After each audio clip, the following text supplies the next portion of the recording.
Matatandaan natin yung naunang rally, no, bago itong June 28 na mangyayari sa Linggo.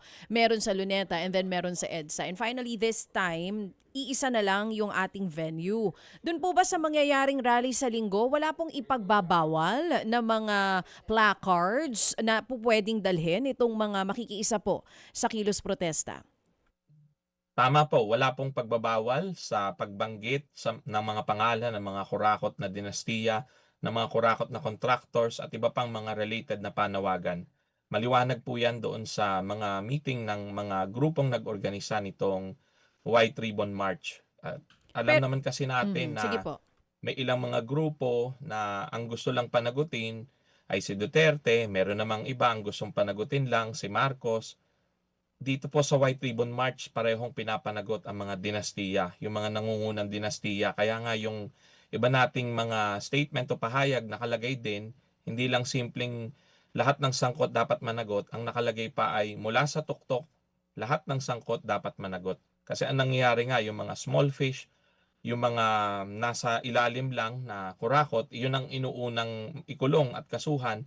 Pero yung mga mastermind, di ba, hanggang ngayon ay malaya pa rin at hindi pa nga sila nakakasuhan. Ano? Kaya sa mga kababayan natin na nag-iisip at na baka ito ay isang dinastiya lang ang papangalanan o papanagutin, hindi po. Maliwanag po sa ating paninindigan na lahat ng mga kurakot na dinastiya ay ating pananagutin para rin magkaroon ng pangmatagalang transformasyon o pagbabago sa Pilipinas. Kasi bawat sentimong ninanakaw ng mga politiko ay sentimo rin na nawawala o nababawa sa budget natin para sa education, sa serbisyong pangkalusugan, sa pabahay, transportasyon at iba pang serbisyo.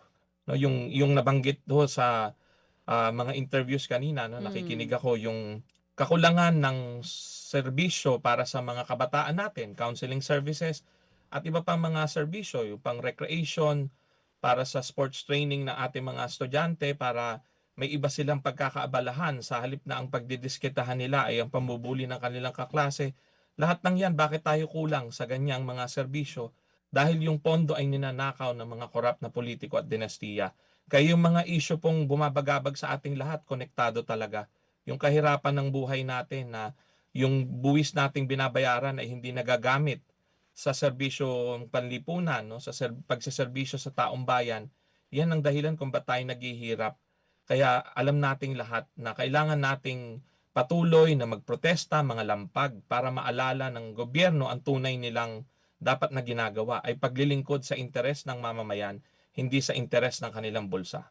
Mga kapatid, patuloy po kayong tumutok sa 105.9 True FM para sa totoong balita, impormasyon, music and entertainment. Mag-subscribe sa aming YouTube channel at podcast at sundan nyo kami sa Facebook, Instagram, X at TikTok sa True Network PH. Bisitahin din po ang aming official website, truefm.ph.